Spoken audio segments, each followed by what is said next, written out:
Okay, as you can see, I'm very meticulous about my organization. And sorry about the late start. I'll blame Audrey, my daughter. Anyway, I'm gonna we're just gonna kind of freestyle a fly or two. But we're gonna do something with deer or elk hair. We're gonna do a stimulator. Anybody ever fished the Sculptzilla before? It's a streamer. It's a very effective pattern. That's one that we haven't done on our YouTube channel, so that'll be the first. I've been doing a complex twist Sculptzilla. I know Mark likes to fish streamers a lot, so. And then probably a chronomid or something. But what I want to focus on is kind of go into detail on some of the materials and why I use some of those. So we might not tie a ton of flies while we're sitting here, but I'm going to go into detail about why I choose some of the materials that I do and kind of how I do things. But first of all, has anybody ever heard of Fly Fish Food before? You've heard of the site? So Curtis Fry and I own a shop called Fly Fish Food. Most people have been down there. We have a shop in Orem. I have to say that at the beginning of the demos, so just in case you haven't.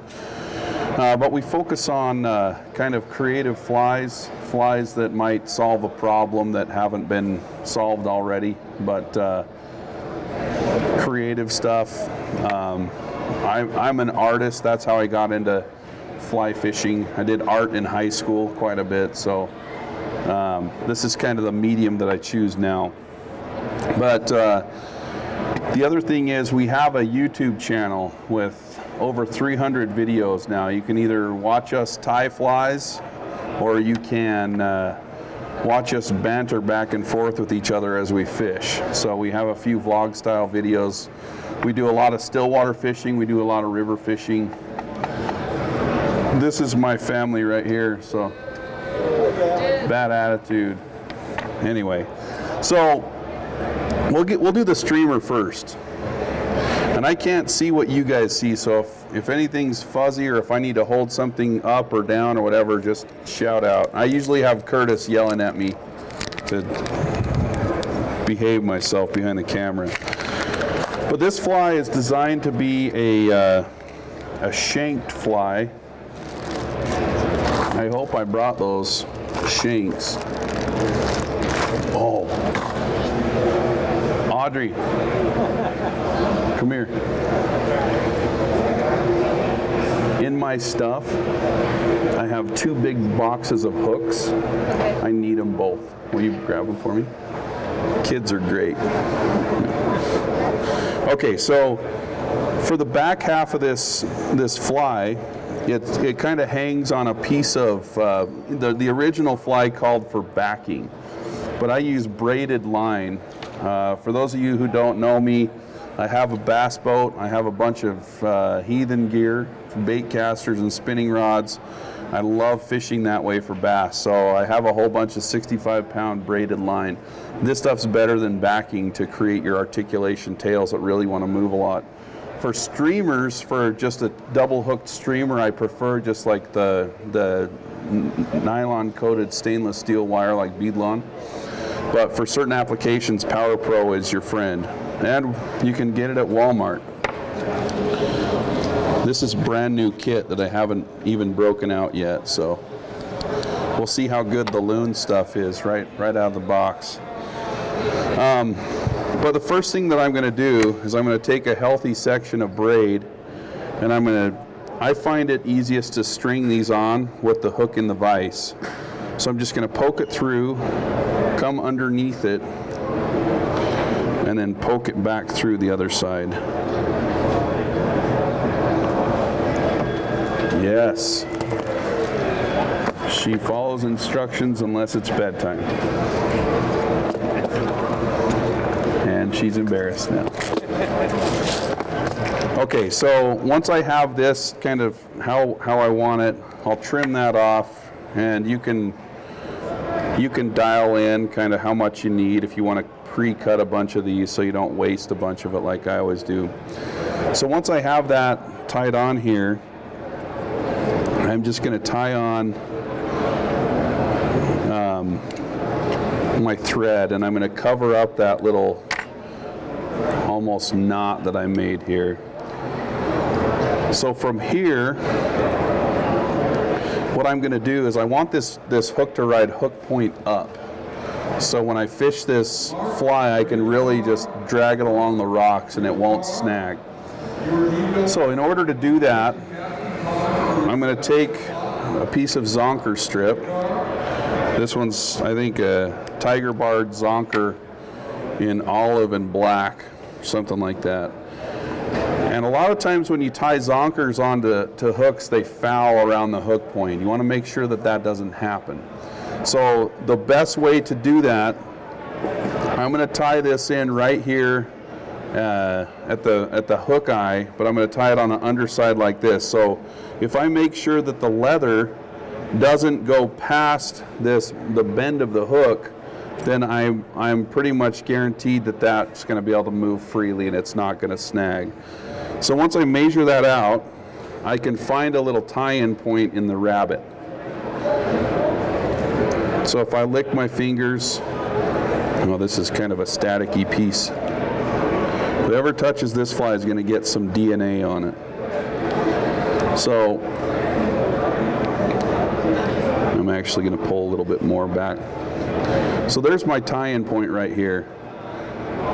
So I'm going to come in here and I'm just going to tie this down. It's kind of a pain with all the junk hanging out the front of it. But once I have it tied in, I can pull that up and I'm just going to whip finish that. I'm going to use a hand whip finish because I can have a really wide circle. I don't like using a hand whip finish on most dry flies because it's not very precise and it's not very durable. The tension's not thick enough. So whenever I do a hand whip finish, I always put head cement on immediately. You guys are all thinking, what in the world are you tying right now? Because it doesn't look very good. I agree. I'm much more precise when I tie dries. Okay, so we've got this portion of the fly complete. Okay, so we're going to set that aside. Now the front part of the fly, you can either take a hook and cut off the hook point, or you can get these little shanks. I don't even think we sell these in the shop, so I technically shouldn't be tying with these. Don't tell Curtis. But it's just a micro hook shank, or a micro shank. And all it is it's a hook eye with nothing on the end of it. Okay? So this is going to be the front half of the fly. And I'm just going to stick it in my vise. You got to be careful with shanks in your vise, because if you put them too far forward, it will make little notches in your jaws, regardless of how good your vise is. Okay, so once that's in place, whoa, is this too loud? It seems like it's loud. No? Maria, can you hear it? Then it's good. The back row can barely hear? All right, I will talk louder, Rick. No. Okay, so we're gonna dress this hook. Now, this hook has to be, this junction that we're gonna create has to be really, really tight wraps. If you don't do tight wraps, then this hook will, this fly will come undone. So I'm gonna really lay down on the thread here. And if you're paranoid about this, one better way to keep these together is by taking a file and roughing up the shanks, that when you wrap your thread over it, it really grabs. But I'm usually not too worried about it. Whoa, what happened here? Okay, so now we're going to take this mess, and I'm going to gauge how long I want the streamer to be. So this is going to be kind of a longer-ish fly. And I'm going to do the same thing I did in the front. I'm going to create a tie-in point. I'm going to get these pieces of braid out of the way. And I'm just going to tie that in. And it's a lot easier said than done to not trap down a bunch of rabbit here. So I'm tying in the rabbit to length. And once I have this in place, I can move this out of the way. Wait, I got to get my braid on either side of the hook first. And I'm going to keep that out of the way like that. So once I have this stuff out of the way, I can take these pieces of braid now, and I'm not going to pull on them yet. I'm just going to kind of trap them both down on the hook and make sure that I have them separated like that. And then I'm going to take this fly and kind of pull it out as long as the rabbit is, and then I can pull these to length. It's kind of, once you do this, it's going to be second nature, but it's kind of hard to explain what's going on here. But the idea is you basically want the braid and the rabbit to be the same length. And I find it's easier to get that if you tie them in separately. So now with those all out of the way, I'm going to tie those in all the way up with really snug wraps, and then instead of trimming them off, I'm just going to double that over on top of itself and lay those back. Don't use GSP for this part. If you like using GSP or Semperfli Nano Silk, a lot of guys use that. Don't use that for this part because the thread's way too slick. It won't grab, and then you will have a fly that comes apart. So let's pretend like I put super glue on it at this point instead of head cement. My super glue's at the table, but this head cement will still do the trick. Okay, so we basically created the tail. The reasoning for this, and you'll hear a lot of people who talk about brown trout, and that brown trout are predatory fish, right? They're apex predators in the water that they live in. And a lot of people will say a predatory fish will always eat their prey from the head first. And I agree with that for the most part. But the thing that we have to realize as fly fishers is we don't know exactly where every fish is in the river. So if I'm casting and I think that there's a fish kind of in the middle of the hole, and I cast up, up at the head of the hole, and when in reality that fish is up in front of where my fly is, he's still going to feel that fly, and he's going to come and hit it however he can. Okay, so that's one reason why I always like to have a stinger hook.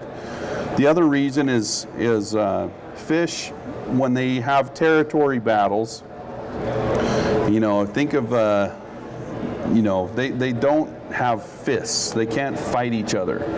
So if a fish is going to go up to another fish and say, hey, get out of my territory, it's going to come and snip at it, right? It's not always going to snip at it at the head. He's going to chase it. The other fish is going to say, okay, Grandpa Fish is telling me to get out of his territory. He's going to try to run away, and Grandpa Fish is going to grab him by the tail, right? And just snap at him. He's not trying to eat that fish. He's just trying to say, hey, get out of here. Same thing with streamers, larger streamers. They might not be ready for a meal like that, but they might say, hey, this is my territory, get out of here, to your streamer. So if they snip at the tail, you'll catch a lot more fish if you have a stinger at the tail. Additionally, I see a lot of articulated flies that are really small. So you size 8 and size 8. My theory on articulating flies is think of how wide a fish's mouth is. So if you're chasing fish that are, this big, their mouth's going to be that wide. You don't need a stinger hook, right? They're going to be able to get that whole fly in their mouth with one bite.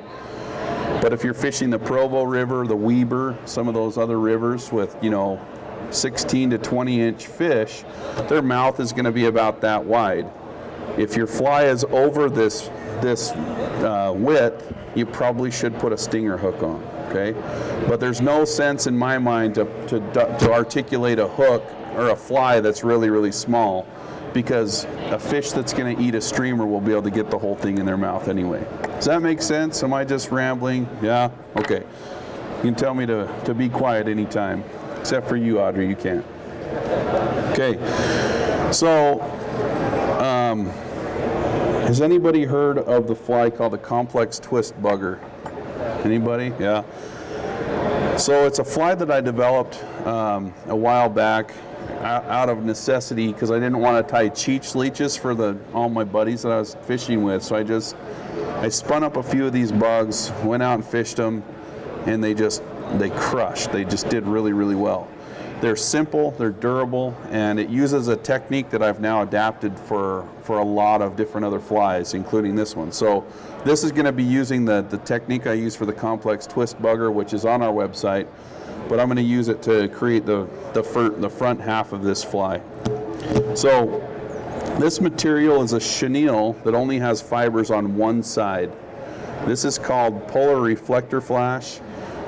You can also get Palmer chenille, you can get polar chenille, which is this stuff with the UV fibers, but lots of different options in this stuff. Michelle, that's not cool.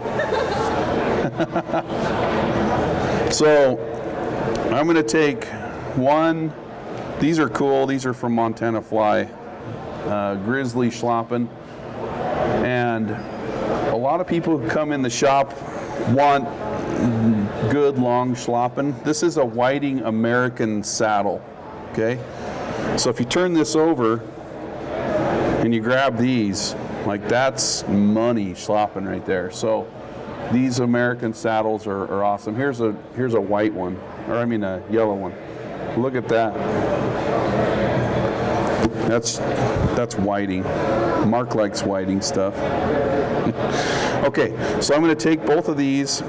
I'm going to create a tie-in point just by stroking down some of the fibers so I can tie them in tip first. So I'll tie those in tip first. And this is going to look really messy until we put the final product onto it. So don't worry. Okay, this is the cool part. So in this loon kit, there's a gator grip tool. I've already got one that's put together, so I'll just use it. But this is a tool that I helped Loon develop a few years back. And the idea is it's a dubbing twister, but instead of a hook, which it has a hook that you can use as well, but this one has little gator clips. How are we doing, Dave? Oh, you're good. You're just out of the screen. Yeah. Such big ass stuff. Yeah, we're not doing tiny stuff. I've been set Dave. for tiny stuff. We're going to do a stimulator next, so you might have to adjust it. So we're going to keep this rabbit out of the way. This is a mess, isn't it? So I'm going to grab the chenille and both pieces of hackle, and I'm going to lay those together. Okay? And I've had the best luck by crimping those together and then trimming off what I don't need. So the idea here is I'm going to rest this on my finger and I'm going to twist those up. And I have a little fancy comb here. I'm going to come in here and just kind of loosen those fibers. So you can see it's almost like I tied a woolly bugger just in this loop. So what happens here is the hackle stems and the core of the chenille are winding themselves together into a super durable brush. But that's basically the body of the fly. Now, here's a little trick for you. When you tie rotary style, most people will use the bobbin cradle, move their bobbin over here, and then wrap it. I'm not going to do that. I'm going to put the thread about where I want it. I'm going to grab my hackle here, and I'm going to use my pinky to hold that out of the way. I don't need to do a half hitch or anything because, you know, if it unravels, it's... What was that? Anyway. Maybe I'm... What? Yeah. All right. Well, you're going to have to deal with that. Well, maybe I should move it down further. Or talk softer. All right. Anyway. I'm going to trim this rabbit now. It's driving me nuts. Okay. So I'm going to wrap this forward about to right here, and then I'm going to trim this off. Did everybody see how I did that rotary style? Pretty quick and easy.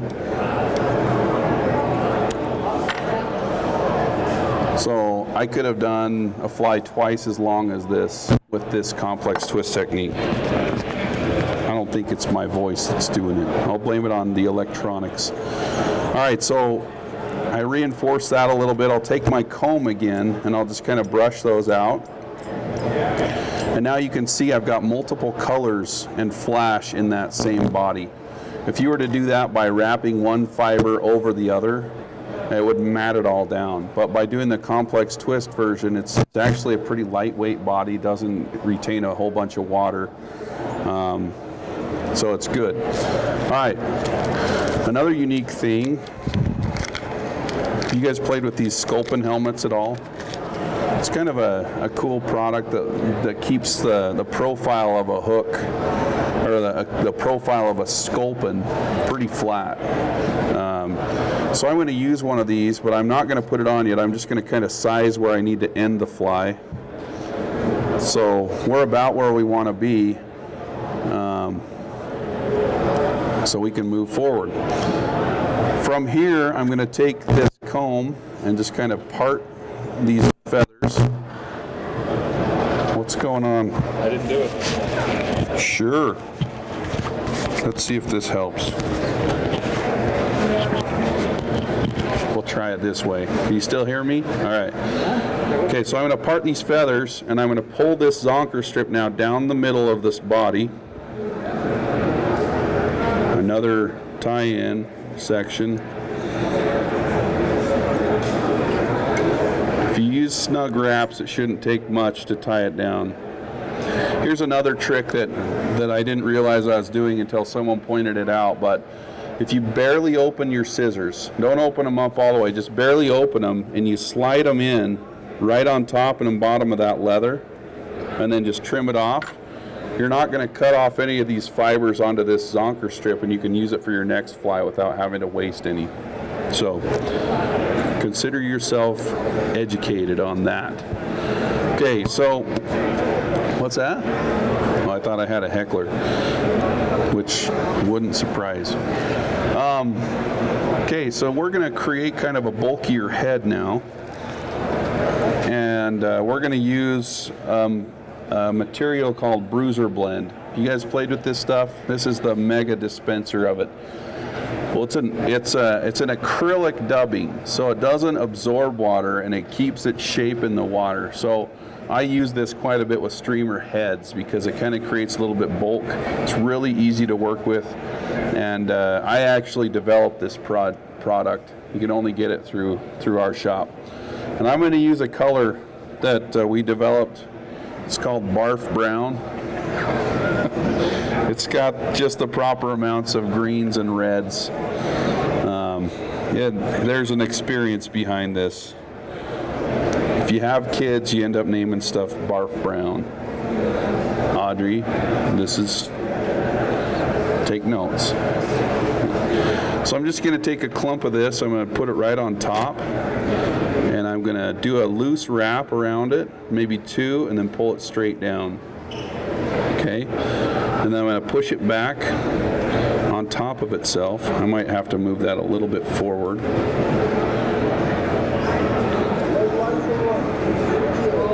And now I'm going to pull it on top of itself, and I kind of want this to just stay right on top of the hook, because the belly of a sculpin, the more stuff you put on the bottom, the less profile it'll have. So I kind of want that just to be on top without my thread slipping off of it. That's all right if it does, though, because I'll just bind it down. Okay, so the trick with putting these helmets on is they've got to be glued in place, and I will need super glue for this. Dang it. Audrey, will you run to our booth and get me some super glue? There's other stuff we can do. She's running like a swimmer, very slowly. She plays water polo. So before I put the head on, though, I'm going to build up a little bit of dubbing, kind of into a cone shape, because if you just try to glue the head on and it doesn't have anything to kind of seep into, it's going to wiggle off. So I'm going to build up. It doesn't matter what you use for this. I just have this dubbing in front of me, so I'll use it.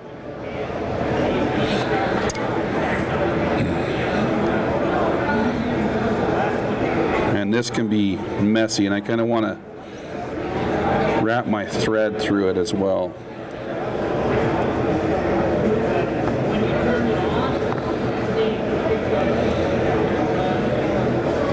That's too much.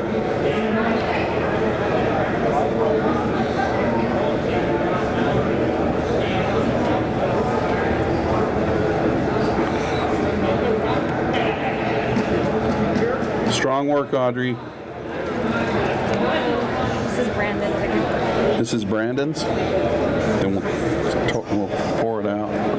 Sorry, man, I used the whole thing.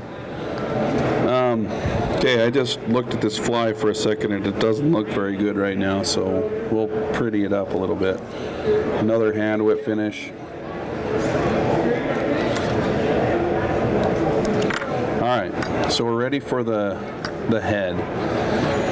So this Wapsi Z-Ment is actually created by Zap-A-Gap. It's the company that makes Zap-A-Gap, but Zap-A-Gap is either too thick or too thin for tying a lot of the time. So Wapsi worked with Z-Ment and they created a fly tying specific super glue, and it's a really good consistency. It doesn't turn white like some super glues do. It's got a nice brush on applicator. But I really like that stuff. So I just saturated all that dubbing with super glue, and now I'm just going to put that head on, and you can see it kind of makes a nice little sculpin-y profile. But we're not done yet. I do like to come in, and I'll do it with this orange thread to kind of create a hot spot. But you want to build up a little bit of bulk in front of the head so that if it does get wiggly, it won't pop off. Any women that are signed up for the women's casting class, meet at Bamboo Pursuits at 2 o'clock. Oh, this is another cool thing. See this whip finisher? It's got a little blade on the back of it. We helped Loon develop this one as well. But the idea is it's not sharp enough to cut you. You know, if you really dug in, you probably could. But once you do your whip finish, you just flip it over and you just cut off your thread with the whip finisher. And that comes in this kit too. I'll leave that one in there. All right. This is the part, if you've ever tied with these sculpin helmets, this is the part you hate because you got to take those little tiny eyes and super glue them in place, and it's a pain in the butt. So what I've started doing actually in the last little bit is taking a marker, or I guess some markers, and I'm going to give it a little bit of a paint job, and then I'm going to put resin eyes in it instead of gluing eyes on. And it doesn't really matter what markers you use for this. This is the best way to travel with resin. Tape over the top so they don't spill out. Okay, so I'm going to take a black marker and I'm going to color the eye sockets black. And then I probably add a few dots on the head. Sculpins are very mottled.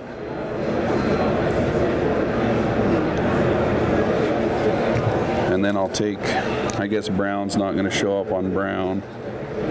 A little bit.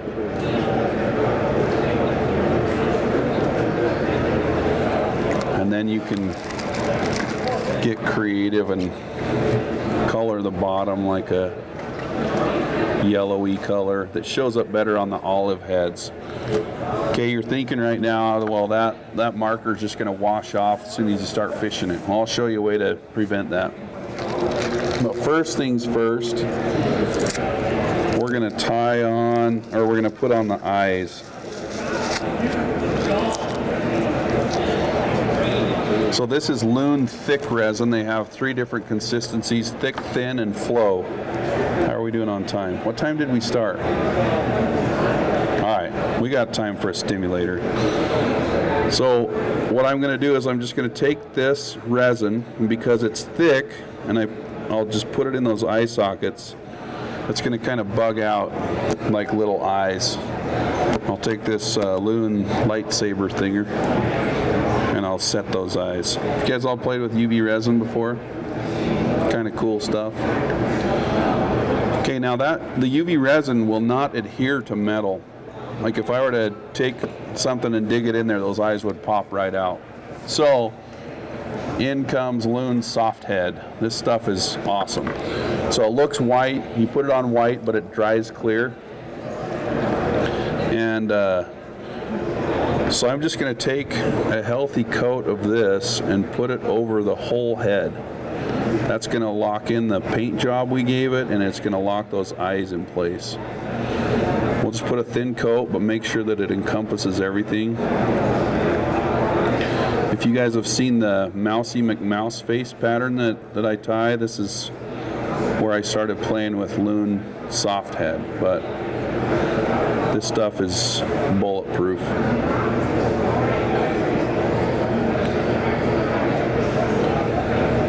Anyway, that's the Complex Twist Sculptzilla, and it's really swingy. It's got a lot of movement, and we need to let this hang for 20 minutes or so to let this dry, but once it dries, it's phenomenal.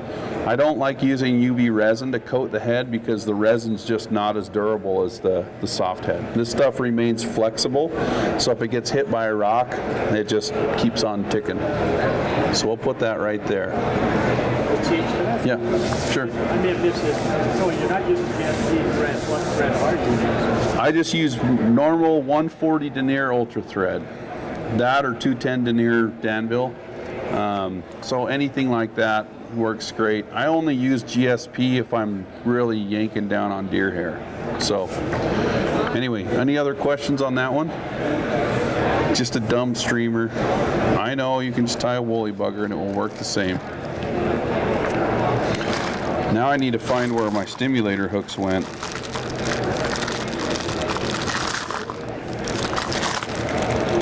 Mark stolen. Here they are. I think, yeah. All right. Have you guys played with barbless hooks, like commercially barbless?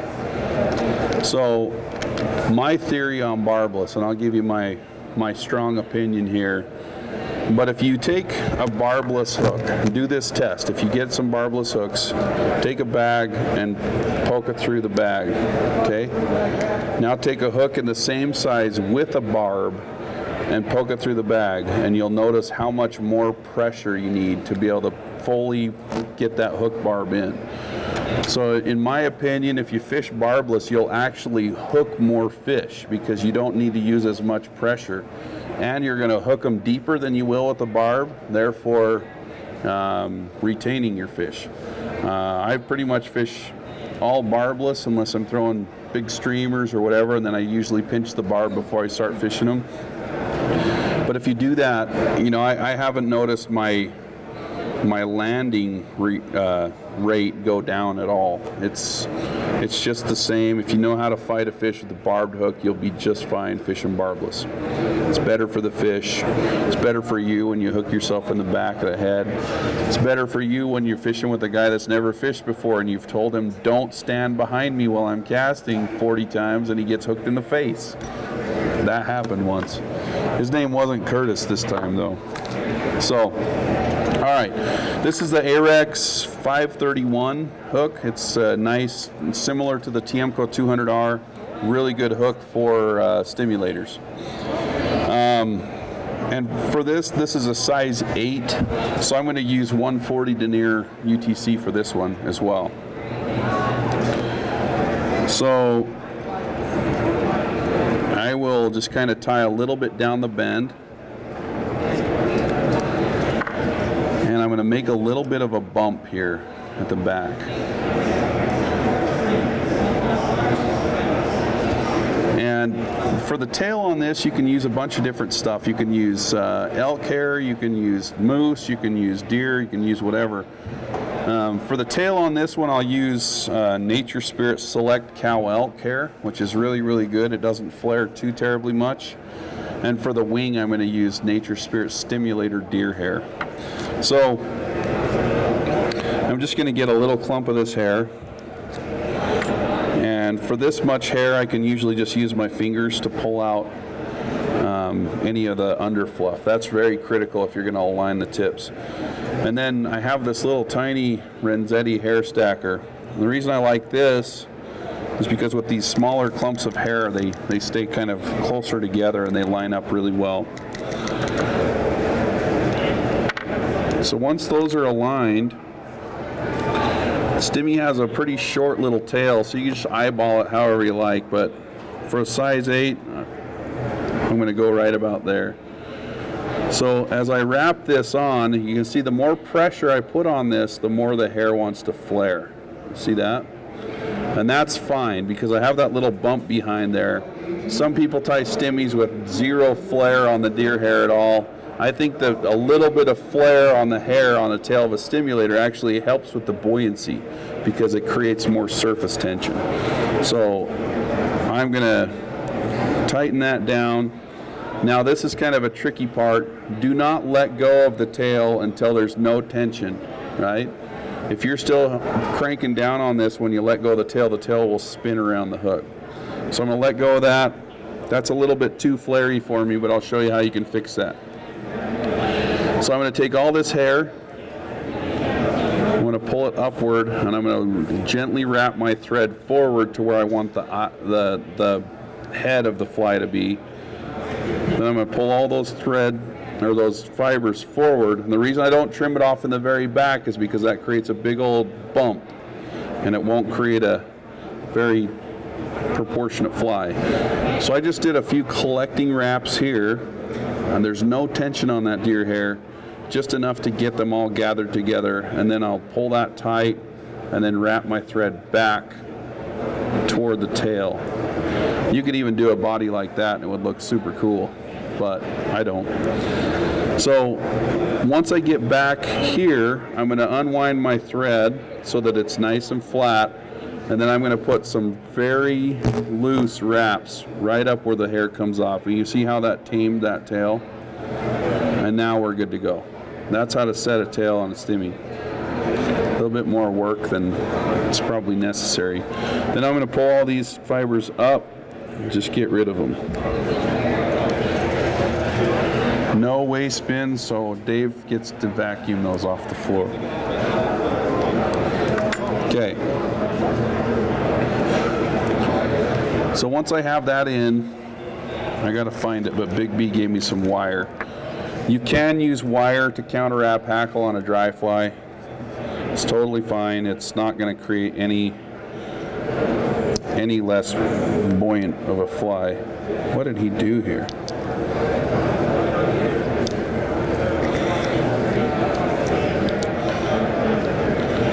So I'm going to pull off a chunk, and with this wire you don't even need to use your scissors, you just break it off the spool, and that way you preserve your blades.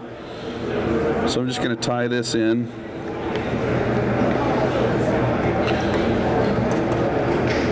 And now we'll do the body. So I don't know, we'll do what color is this? Brown. I'm using hairy ice dub. You can use literally any product you want for stimulators because it's got hackle wrapped into it or wrapped over it. It's not gonna cause any issues. Okay, so I'm just gonna cover up my thread basically. And if you can, which I'm doing a little bit of, I'm building a little bit of a taper as I go forward. So you want it to be a little bit fatter in the front.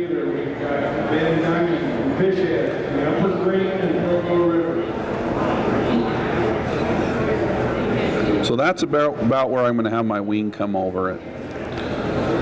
So this technique, if you haven't tried it before, is called a reverse palmer. I'm going to take my hackle, tie it in, wrap it backwards, take the wire, tie off my hackle, then wrap the wire forward. So that's a good way to get a nice durable one. Has everybody seen this color before? This is a brand new color that only we have at our fly shop. It's called cinnamon pepper variant, but we got it straight from Whiting. We bought all of them that they had. We have a bunch over there that are left, but the idea is it's a ginger that's dyed over variant, so it gives it that speckling kind of buggy color. So, even though this is a size 8, I'm probably going to use about a size 14 or 12 hackle to put on the stimulator body, because you don't necessarily need it to be like all the way down to the hook gap. So I'm going to prepare a little piece of hackle. I stripped off some of the stem, and I'm going to tie that in so that the shiny side is facing away from me. The reason for that is so when I start wrapping it, I want the shiny side facing forward. Okay? So I'm going to take one full turn, and then I'm going to start taking this backward. And it doesn't need to be super tight together. You can see that I probably could have chosen a shorter piece of hackle, but this one will surely work. So once I'm to the back, I just hold that straight up, and I do one full wrap of wire, and that's tied off. And now as I wrap forward, I'm just going to wiggle the wire, try not to trap down any additional fibers. And what this is doing is the wire is now catching that hackle stem with every single wrap of wire. So if a fish bites that and breaks the hackle stem at some point, it's going to be tied down in front and behind wherever the fish tooth hit it or wherever, and it won't fall apart. If that makes any sense. Is that right, Mark? I'm saying it right? All right. So I'm getting rid of that.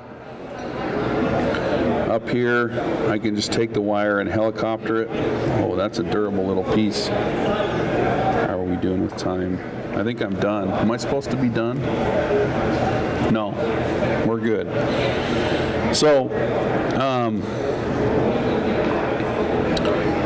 I'm going to take the hair stacker again, and now I'll take my stimulator deer hair. You can use any hair on these that you want. You could even do a wing out of moose. So this one is a little bit healthier clump, and it has a little bit more under fur. So I'm going to take a comb and I'm going to brush all that under fur out. So you can see I got a bunch of stuff. That will prevent it from aligning, and it will also make it absorb more water than you want. So you want to get all that stuff out of there. So 2 passes with this little metal comb, and it's out.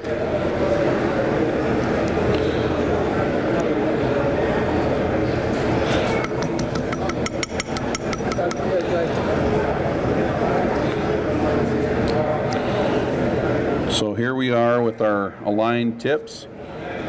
There were a few broken ones in there, but we won't worry about those too much. And I'm going to make this wing so that it barely goes into the tail. I don't want it to be super short, but I don't want it to be really long.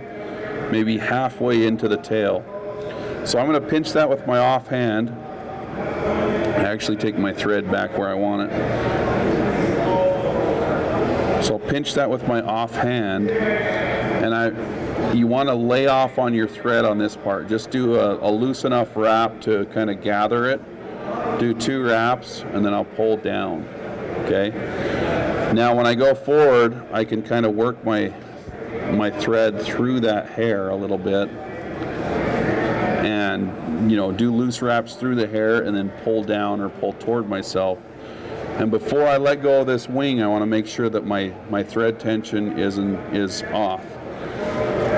So that the wing is set in place. We can do a little bit to tame that, but that's basically how we set a stimmy wing.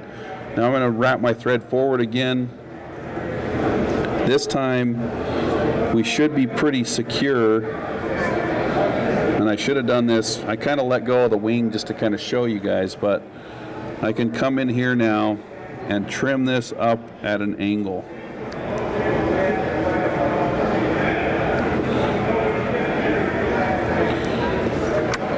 So my hair is all trimmed, and now I can really crank down on those butts.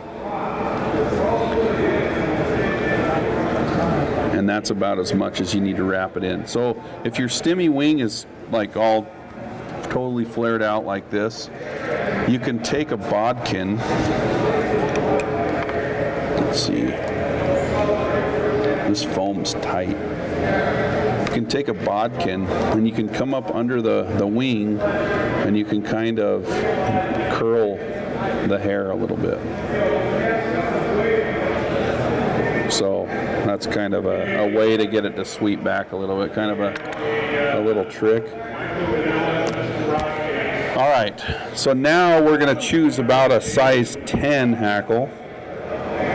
Still don't want that full size 8, just because that's not how stimmies are designed. And we'll just wrap a front hackle real quick. If I can find one.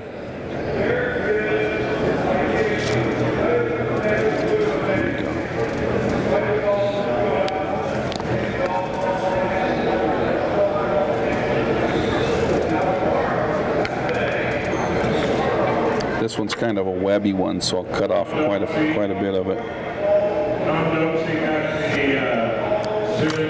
Okay, I'm going to tie this in the same way I did the other one. And if anything, I want a little bit of stem showing after I tie it in. That way, when I start wrapping it, it wants to wrap the reverse way so that the shiny side's not facing forward. I can kind of twist it and maneuver it a little bit. Okay, so that's tied in. I'll just use, what color is this? Golden brown. We'll use golden brown for the head.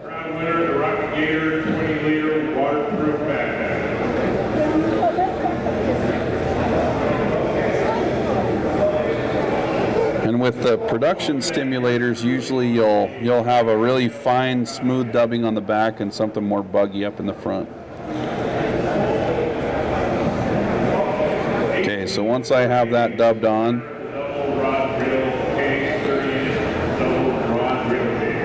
I'll just take that and wrap it forward. And I've got more dubbing than I need, so I'm just going to take that back off my thread.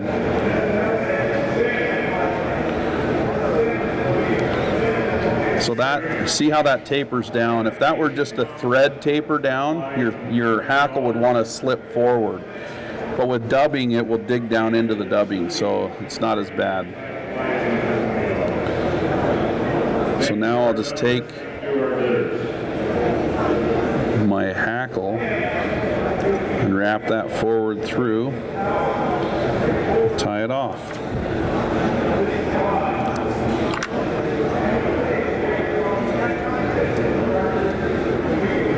And I'll get those fibers out of the way to build a head.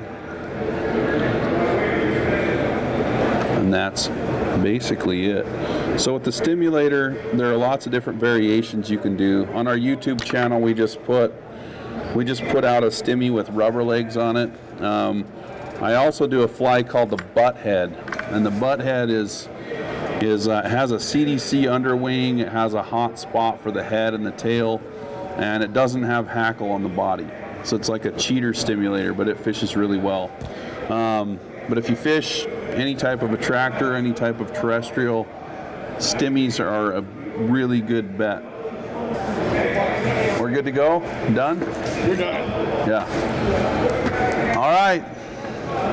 Any other questions? Any questions at all? All right. All right, Dave.